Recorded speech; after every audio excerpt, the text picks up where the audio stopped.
वो भाड़े के टट्टू होंगे। अगर आप देख रहे हैं कि यहाँ जो 11 योजनाएं हैं जिसमें 73 गांव हैं, लाखों किसान हैं, सबके प्रतिनिधि यहाँ पे आए हुए हैं। इन किसानों से अगर वो संवाद नहीं करेंगे तो 50,000 का ऊपर से किसान आ जाएंगे। जिस तरह से वो गुजरात के लोग आकर के बनारस का वोट धनबल और सत्ता बल पे लूटने का कार्य किए हैं, किसी तरह से चुनाव जीत गए हैं। अगर उनको ये घमंड होगा कि हम फिर इसी तरह से भरमा करके और किसानों की ज़मीन लूट लेंगे, तो अब ये फर्जी संवाद बंद होगा और उनको मुंहतोड़ जवाब किसान देगा। क्यों नहीं हुए? 4.5 लाख से जीतने वाला व्यक्ति 1.5 लाख पर लटक गया। उनको तो डूब मरना चाहिए, बड़ौदा नदी में आकर डुबकी लगाकर मर जाना चाहिए।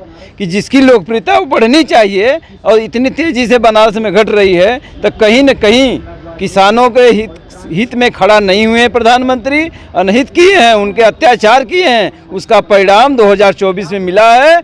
अभी जो भाई साहब ने कहा कि वे हाँफते हाँफते भागे हैं ना, इस बार 27 में एकदम सफाया हो जाएगा, उनका कुछ नहीं बचेगा। ठीक है, देश में किसानों की समस्या लगातार बढ़ता जा रहा है, सुलझने के बजाय लगातार उलझता जा रहा है। खासकर प्रधानमंत्री नरेंद्र मोदी के सांसदीय क्षेत्र के किसान काफ़ी आक्रोशित हैं, क्योंकि इनकी ज़मीनें विभिन्न योजनाओं में जारी हैं। तमाम किसान हैं, उनसे हम बात करते हैं। ये बताइए कि आप लोग लगातार संघर्ष कर रहे हैं, सरकार से लड़ाई लड़ रहे हैं, सड़क से लेकर सदन तक लड़ाई लड़ रहे हैं, परिणाम सही नहीं आ पा रहा है। चुनाव भी बीत गए, अभी सभी जो राजनीतिक पार्टी हैं अब 2027 की तैयारी में जुट गई हैं। आप लोग किस तरीके से तैयारी कर रहे हैं? अभी थोड़ा सा जो बच गए जाते जाते तो 2027 में पूरा उखाड़ देंगे हम लोग, क्योंकि ये देश किसानों का देश है, ये देश कृषि प्रधान देश है। और किसानों के हक हुकूक पे अगर डाका डाला जाएगा तो अब किसान जितना बर्दाश्त करना था बर्दाश्त कर लिया। अब किसानों का जो वैधानिक अधिकार है, जो भूमि अर्जन और पुनर्वास कानून का जो हनन बनारस के प्रधानमंत्री नरेंद्र मोदी के संसदीय क्षेत्र में हो रहा है, 11 योजनाएं ला करके मूल जो बनारस था, मूल जो काशी थी, जिस काशी में पंचकोश है, उस पंचकोश एरिया को टारगेट करके और एक साजिश के तहत, ये योजना के तहत गुजराती गैंग को उस पंचकोश में स्थापित करने के लिए जो योजनाएं ला करके और किसानों को उजाड़ करके और वहाँ सीधे ये लोग कुकर्म करके गुजरात से आएंगे और स्वर्ग में जाने का जो सपना देख रहे हैं, उस सपना को बनारस का किसान साकार नहीं होने देगा। और नरेंद्र मोदी अगर इस बार जाते जाते बच गए हैं तो उनको 5 साल तक किसान सत्ता में नहीं बैठा रहने देगा, अगर वो चेते नहीं तो। बनारस में आ रहे हैं 18 जून को, और केवल अगर फिर से वही इवेंट मैनेजमेंट अगर चलेगा, केवल वो लफाजी करेंगे, तो इस बार अब उनको 5 साल तक ये जिंदा कौम किसान इंतज़ार नहीं करेगी।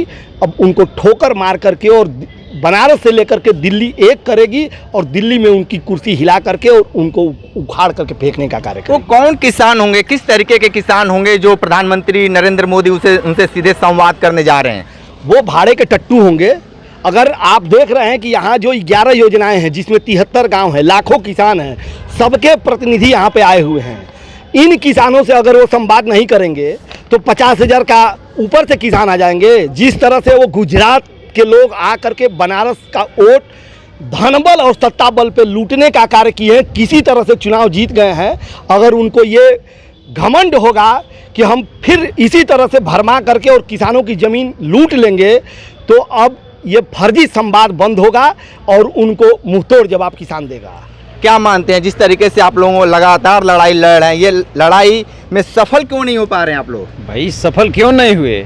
4.5 लाख से जीतने वाला व्यक्ति 1.5 लाख पर लटक गया। उनको तो डूब मरना चाहिए, बड़ौदा नदी में आकर डुबकी लगाकर मर जाना चाहिए। कि जिसकी लोकप्रियता वो बढ़नी चाहिए और इतनी तेजी से बनारस में घट रही है, तो कहीं न कहीं किसानों के हित में खड़ा नहीं हुए प्रधानमंत्री, अनहित किए हैं, उनके अत्याचार किए हैं। उसका परिणाम 2024 में मिला है। अभी जो भाई साहब ने कहा कि वे हाँफते हाँफते भागे हैं ना, इस बार 27 में एकदम सफाया हो जाएगा, उनका कुछ नहीं बचेगा। ठीक है, वो राजनीतिक मामला है, लेकिन किसानों की समस्या क्यों नहीं सुलझ पा रहा है? भाई तो हमारे प्रधानमंत्री आ रहे हैं ना 28 को और 18 को आ रहे हैं, यही मिलने किसानों से मिलने के लिए ना। 50,000 किसान कहाँ से आ रहे हैं? हमारे जो बनारस के किसान जो है कि समय मांग रहे हैं। कल हम लोग पीएमओ कार्यालय गए थे तो वहाँ रविंद्र जायसवाल जी ने कहा जो है कि आप लोग फर्जी किसान हैं। तो जो पीड़ित किसान हैं, जिनकी ज़मीनें जा रहे हैं, वो फर्जी किसान हैं। और वो 50,000 जो आ रहे हैं, क्या वो असली किसान हैं? वो भाड़े के टट्टू हैं, सब भाड़े पैसे पे बुलाकर। अब असली और नकली कैसे पहचान पाएंगे कि किसान असली है और नकली है? जिनको दर्द है, हाँ, जो किसान अब हमारे साथ जुड़े हैं, जो न्यायिक लड़ाई भी लड़ रहे हैं, तो हम इस पर बहुत ज़्यादा असली और नकली की बात नहीं करेंगे। कुछ पेपर के ये जो हमारे सर्वे हैं और जो हमारे आर्बिट्रेशन दाखिल हुए हैं न्यायालय में 2 जुलाई का, जिसका एक निस्तारण मान ली हाई कोर्ट इलाहाबाद से आने वाला है, तो असली और नकली का पहचान तो हम तो 18 गांव की बात करें, ये तो केवल एक मामला भी जो 2 जुलाई को आने वाला है, उससे और असली और नकली की हम पहचान बताएंगे। हम उससे पहले प्रयास करें कि मोदी जी अब सीख लें, किसानों से अगर बात नहीं करेंगे तो आगे नहीं, आपका रास्ता तय नहीं हो पाएगा। आप ये असली नकली गद्दार या ऐसा कुछ नक्सली, ये सब जब किसान बर्दाश्त नहीं कर पाएगा। ठीक है। क्या कह रहे हैं भाई, आपकी समस्या लगातार बढ़ता जा रहा है, सुलझ क्यों नहीं रहा है? जी सर, हम पिंडरा के निवासी हैं। वहाँ पे हमारा जो है काशी द्वार के नाम पे लगभग 1700 बीघा जमीन लिया जा रहा है, जिससे लगभग 5000 से ज़्यादा किसान, लगभग 30,000 किसान होंगे और 5500 यानी किसान हैं जिनकी संख्या है, जिसे उनका खाता संख्या, उन सबको उजाड़ा जा रहा है ज़बरदस्ती। इसलिए हम सब बहुत पीड़ित हैं। आपके माध्यम से निवेदन करते हैं कि हम लोगों से मिला जाए और हम लोगों की समस्याओं का समाधान किया जाए, काशी द्वार वहाँ से निरस्त किया जाए, ताकि हम लोगों का जन्म ही हुआ है काशी में, हम लोग काशी में रहते हुए अपना जीवन यापन कर सकें और राष्ट्र के विकास में अपना सहयोग दे सकें। प्रधानमंत्री नरेंद्र मोदी से आप लोगों से मिलने क्यों नहीं दिया जा रहा है?